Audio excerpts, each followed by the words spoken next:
মাগরিবের আজানের সময় ঘরের দরজা জানালা ভুলেও খোলা রাখবেন না। যদি খোলা রাখেন তাহলে মারাত্মক কিছু ক্ষতি হতে পারে।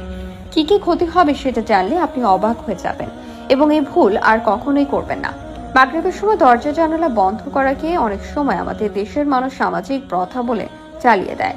আসলে এটি কোনো সামাজিক প্রথা নয়, এটি মহানবী সাল্লাল্লাহু আলাইহি ওয়াসাল্লাম নানা ধরনের হাদিসের মধ্যে বলে গেছেন। কিন্তু বর্তমান যুগের কিছু মানুষ রাসূল সাল্লাল্লাহু আলাইহি ওয়াসাল্লামের বলা হাদিসগুলোকে বলে সামাজিক প্রথা, আবার সামাজিকভাবে যে কুসংস্কারগুলো সৃষ্টি সেগুলোকে বলে হাদিস থেকে এসেছে। নাউজুবিল্লাহ। তাই ভুলেও আজ থেকে কেউ মাগরিবের আজানের সময় দরজা জানালা খুলে রাখবে না।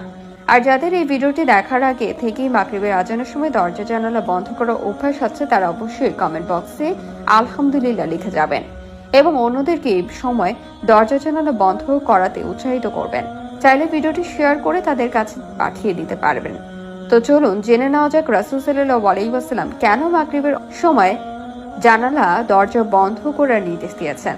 তা দর্শক, আমরা সকলেই জানি আল কোরআনে আজ পর্যন্ত যত কিছুই পাওয়া গেছে সবই সত্য এবং রাসূল সাল্লাল্লাহু আলাইহি ওয়াসাল্লাম আজ পর্যন্ত যা যা বলে গেছেন সেগুলো অবিশ্বাস্য করার কোনো জায়গা নেই।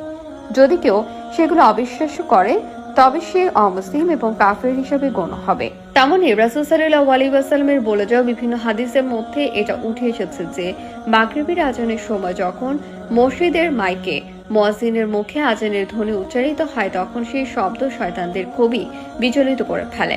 সে সময় শয়তান আশ্রয় খোঁজার জন্য এদিক ওদিক ছোটাছুটি করে এবং আশ্রয় খুঁজতে শুরু করে। তখন যদি কোনো মুসলিমের দরজা খোলা থাকে তবে তারা তৎক্ষণাৎ সেখানে প্রবেশ করে।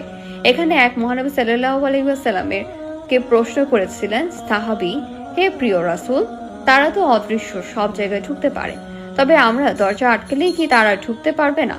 তার জবাবে রাসূল সাল্লাল্লাহু আলাইহি ওয়াসাল্লাম বলেছেন, যখন কোনো মুসলিম মাগরিবের আজানের সময় দরজা বন্ধ রাখে এবং নামাজ আদায়ের জন্য দাঁড়ায় তখন আল্লাহ তাআলা তার কঠিন হেফাজতের জন্য নিচে একজন পাহারাদার নিয়োগ করেন।